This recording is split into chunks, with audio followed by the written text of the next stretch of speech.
الحمدللہ رب العالمین۔ اس وقت ہم کیسابلانکا کے ایک بس ٹرمینل پہ موجود ہیں اور یہاں سے ہمارا ارادہ بنی ملال کی جانب سفر کرنے کا، جہاں پر بنی آیات میں ہمارے 3 بزرگ مدفون ہیں، ان کی بارگاہ میں حاضری دینے کا انشاءاللہ تعالی۔ الحمدللہ اس وقت ہم کیسابلانکا سے روانہ ہوئے اور تقریباً 250 کلومیٹر طے کر ہم لوگ بنی آیات پہنچے ہیں، اور یہ بڑا لمبا اور تکلیف دہ سفر تھا، تو کبھی موقع ملا تو اس کے بارے میں بتائیں گے۔ تو عنقریب ہم آپ کو زاویہ آل بصیر انشاءاللہ تعالی اس کی زیارت ہم کرا رہے ہیں۔ یہ دور کا ایک لانگ شوٹ میں نے لیا تھا، تو اس سے آپ دیکھیے۔ اب انشاءاللہ تبارک و تعالی یہاں کے قریب کا ایک سین آپ کو نظر آئے گا۔ تو یہ عظیم الشان عمارت نظر آ رہی ہے، یہاں پر طالبات کا بھی مدرسہ ہے، طلبہ کا بھی مدرسہ ہے، اور یہ اس کی مسجد ہے جو آپ کو نظر آ رہی ہے۔ یہ مسجد میں داخل ہونے کا گیٹ ہے، اور اس گیٹ سے اندر جانے کا راستہ۔ یہ زاویہ آل بصیر ہے، جہاں پر چونکہ شاذلی سلسلے میں ہر جگہ پہ بھی زاویے ہوتے ہیں، جہاں پر جس کو اذکار ہوتے ہیں، دیگر تعلیمات ہوتی ہے۔ تو اس وقت ہم زاویہ آل بصیر میں موجود ہیں، اور الحمدللہ یہ ایک عظیم الشان زاویہ ہے، اور پورے ملک کے مراکوں میں تقریباً ان کے 45 سے زائد زاویے موجود ہیں۔ اور یہ آل بصیر ان کو کہنے یہ سیدنا قطب الاقطاب عبدالسلام ابن مشیش رحمۃ اللہ علیہ کی اولادوں میں سے ہیں، امام شاذلی کے جو پیر ہیں، اور سامنے شیخ اسماعیل آل بصیر موجود ہیں جو کہ اس وقت سجادہ نشین ہے۔ اور یہ زاویے کے مناظر آپ دیکھ رہے ہیں کہ کلمہ طیبہ بہت بڑے سائز میں لکھا ہوا، اور یہ چاروں کی چاروں جانب آپ دیکھ رہے ہیں مغربی طرز کا کام کیا ہوا ہے، اور بہت خوبصورت جگہ ہے، ہوادار ہے، ہر چیز موجود ہے۔ یہاں کا موسم بہت ٹھنڈا ہوتا ہے، تو یہاں پہ پنکھوں کی ضرورت نہیں پیش آتی ہے، تو روشنی کے لیے روشن دان وغیرہ رکھے ہوئے ہیں۔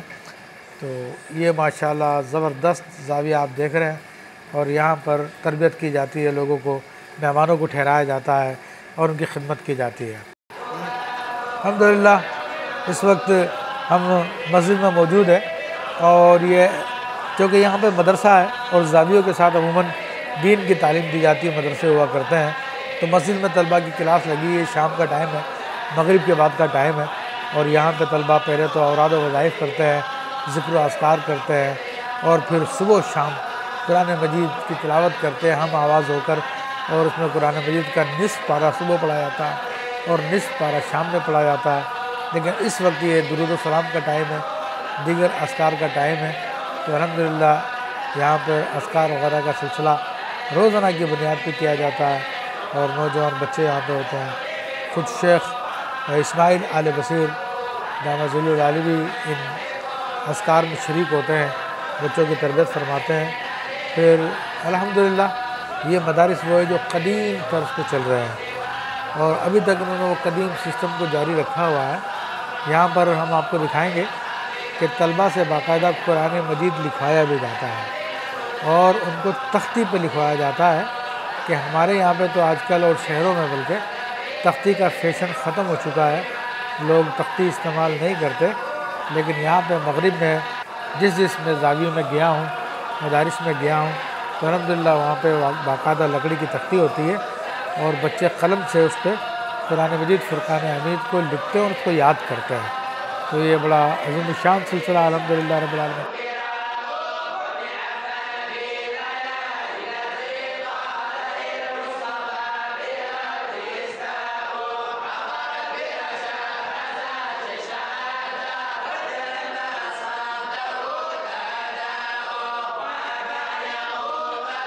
الحمدللہ یہ دیکھ رہے ہیں کہ یہ تختی ہے جو طالب علم اپنے ہاتھ سے لکھتے ہیں، اور اس میں قرآن مجید فرقان حمید کی آیات لکھی ہوئی ہیں۔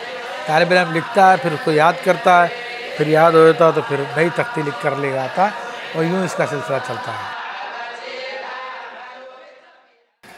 گزشتہ رات ہم یہاں پہ پہنچے تو کافی لیٹ ہو چکا تھا، اور رات کا ٹائم ہو چکا تھا، تو زاویہ کے نگران نے کہا کہ آپ رات کو آرام کریں اور صبح پھر مزارات کی حاضری دیجیے گا۔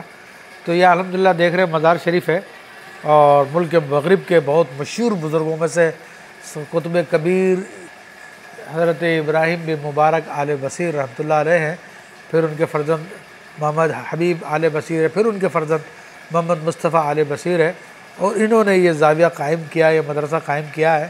مگر آپ نے اندازہ کیا کہ مزار تو بالکل ایک سادہ سی صورت میں ہے، اس کی دیواریں بھی بہت قدیم ہو چکی ہیں، اور اس کے ساتھ یہ مسجد ہے۔ لیکن مسجد رات کو میں نے دکھائی تھی تو وہاں پر بہت خوبصورت ہے ہر طرف سے، اور بہت اچھا اس کا انتظام ہے۔ اور اسی مسجد کے ساتھ یہاں پر مزید مدرسے کی عمارت ہے۔ اس مدرسے کی عمارت میں یہ جو عمارت ابھی آپ کو نظر آ رہی ہے تو باب ام الخیر لکھا ہوا اور دیگر ہے، تو یہ لڑکیوں کے لیے جگہ ہے، اور یہاں پہ لڑکیاں علم دین حاصل کرتی ہیں۔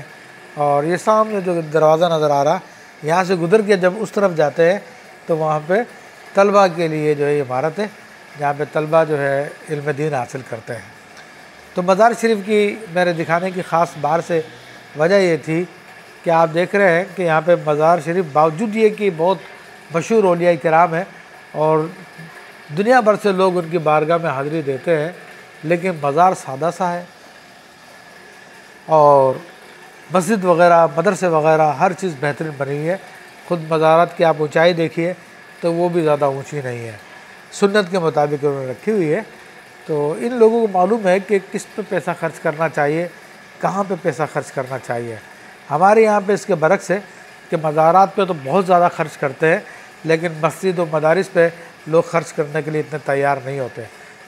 لیکن یہ دیکھیے الحمدللہ رب العالمین کہ یہ پورا کا پورا انتظام ہے، اور انشاءاللہ بھی ہم ان بزرگوں کا تعارف بھی آپ کے سامنے پیش کریں گے۔ الحمدللہ رب العالمین والصلاة والسلام علی سید الانبیاء والمرسلین وعلی آلہ واصحابہ واہل بیتہ وذریاتہ اجمعین۔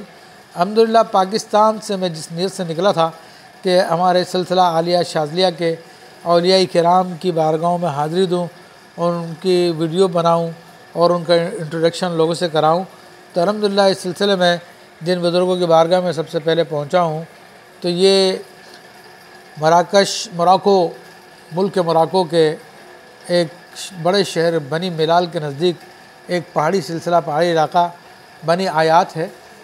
یہاں پر میرے شیخ عبدالہادی خرسہ دامت ظل العالی کے شیخ محمد مصطفیٰ آل بصیر، اور پھر ان کے شیخ محمد حبیب آل بصیر، اور پھر ان کے شیخ محمد ابراہیم بن مبارک آل بصیر رحمہ اللہ کے مزارات یہاں پر موجود ہیں۔